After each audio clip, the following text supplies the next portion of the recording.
Махны зах малчтын махны захыг аль бие сордохтон болох шийдвэрийг гаргаж байна. За 2026 оны 10 сарын 1 буюу өнөөдрөөс яг 2 сарын хугацаанд дараа за малчтын захыг аль биесээр хаахаар төлөвлөлөө. Тэгээ нэг дараах шийдвэрийг гаргасан. За яагаад энэ хүү шийдвэрийг гаргах болсон бэ гэхээр за нэгдүгээр өнгөрсөн 360 хоногийн статистикийг та бүхэндээ хэлье. За нэгдүгээрт сая өмнө нь лайв хийсэн санамсаргүй байдлаар устгасан учраас дахиад энийг хүргэж байна. За нэгдүгээрт өнгөрсөн цаг хугацаанд бол хүчит онхортой өрсөлдөхүйц махны захыг бий болгосноор за өрсөлдөөний тухай хуулиар олон захууд гарснаар махны үн буурна гэж тооцож байсан. Гэвч одоо манай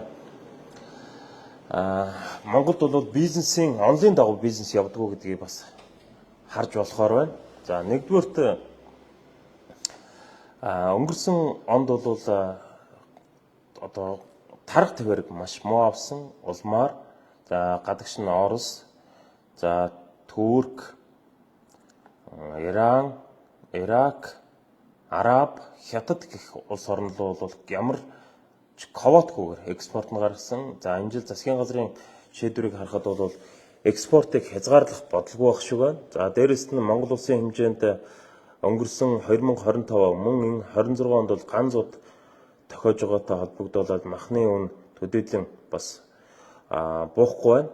За дээрэс нь хамгийн гол шалтгаан бол бас эднэр биш юм. За дотоодд байгаа өнөөдөр Монгол улс 70 гаруй сая малтай тэгээд 3 сая ард түмэнтэй тэгээд махны үн яагаад буухгүй байгаа гэхээр нэгдүгээр нийлүүлэлт дотоодын зах зээл рүү биш гадаадын зах зээл рүү ихээр хөвөрж байгаа. За дээрэс нь энэ дотоодын зах зээл дээр хүчит онхор гэдэг зах бол өрсөлдөгч олон малчны захууд гарч ирсэнтэй холбогдуулаад нийлүүлэгчээ булаацалдах ийм хандлага гарч ирсэн. За нийлүүлэгчд нь бол мэдээж малчд. За малчдыг бол өмнөх жилүүдэд бойкотлоод за авчирсан махыг авахгүй гэж одоо удаагаад за малчд бол сандарсандаа одоо махаа хямдхан өгдөг байсан. Гэвч малчтын захууд гарч ирснээр бол малчтаас хэлсэн үнэнд нь одоо махыг авдаг. За өөрсдөө ченжүүд нь үйлчлүүлэгч нараа буюу нийлүүлэгчээ алдахгүй тулд одоо ченжүүд үнийг одоо зориудраа өсгөж ингэж одоо махны үнийг хөөргөдөж байгаа. За мэдээж одоо малчтын захууд гарч ирснээс үүдэлтэй юм. Тэгэхээр манайх хүчит онхрын хамгийн том өрсөлдөгч буюу Монгол улсад улсын нийслэл Улаанбаатар хотод албан ёсны улсын тусгай зөвшөөрөл бүхий лабораторитой 2 дахь зах.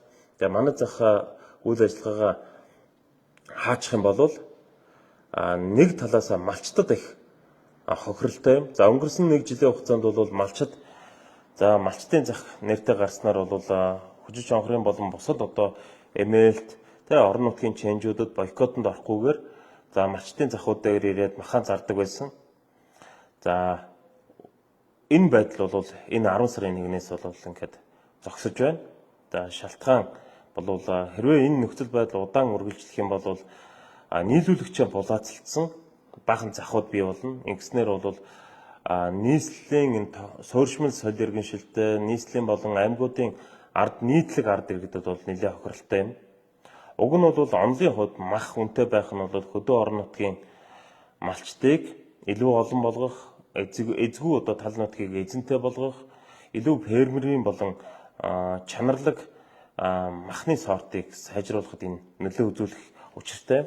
Гэтэл одоо энэ Монгол улсын эдийн засаг хэдийн өсөлттэй байгаа ч гэсэн инфляцийн түвшин бол хэд өндөр байгаа.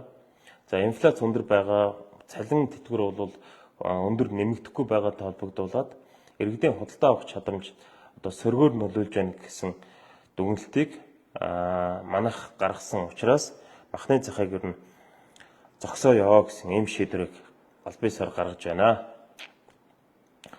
За тэгээд малчтад бол өнгөрсөн жил бол ашигтай байсан. За нийслэлийн болон орон нутгийн иргэдэд бол хохиролтой байсан. За өнөөдрөөс хойш бол малчтад за тийм таатай биш болох нь ягаад гэвэл малчид өөрсдийн захтай байхаа болж байгаа учраас за ченжүүдийн одоо хэлсэн үнэнд өөрсдийн малаа өгөх юм нөхцөл байдал үүсэж байгаа. Тэгэхээр одоо нэгсэндээ өмнөх жилүүд бол хятадууд болон орон нутгийн болон Улаанбаатарын махны ченжүүдийн одоо бойкотонд ор хөдөөний малчт маань махаа ингээд хэлсэн үнэнд нь өгдөг байсан. Үүнээсээ салаад 1 жил болсон. Гэвч одоо хөдөөний малчтанж малчтын захтай боллоо. Мах нь үн өслөө гэд баярлж байгаа юм алга. За Улаанбаатарынх нь бол махны үн өссөн эсэргээрээ ингээд дургуйтай байж байна.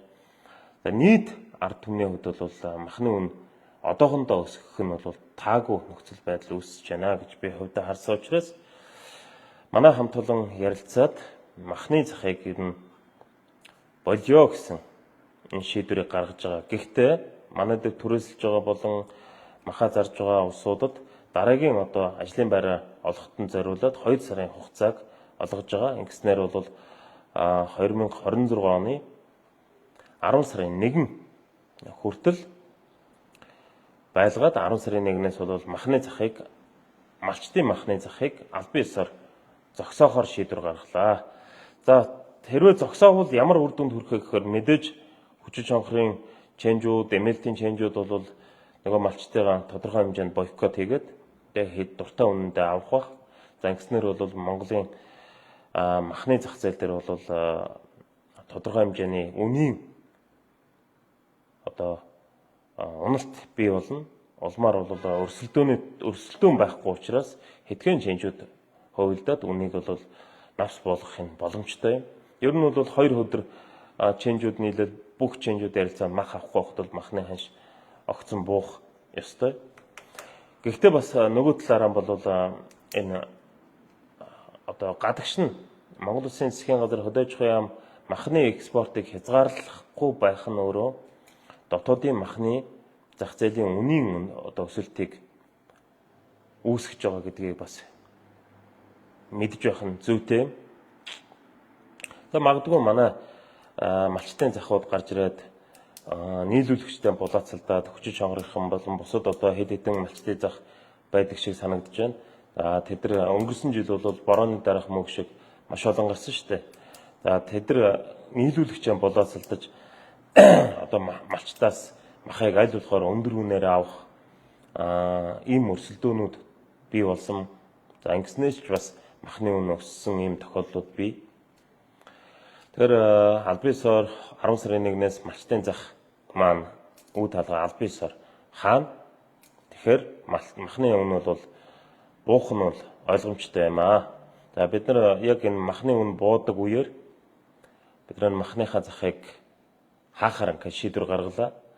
За бизнесийн ашигын маржин бодох юм бол хамгийн өндөр эдийн засгийн үр өгөөжтэй сардаа бид нар хаана гэдэг бол бидний хувьд бол хохиролтой.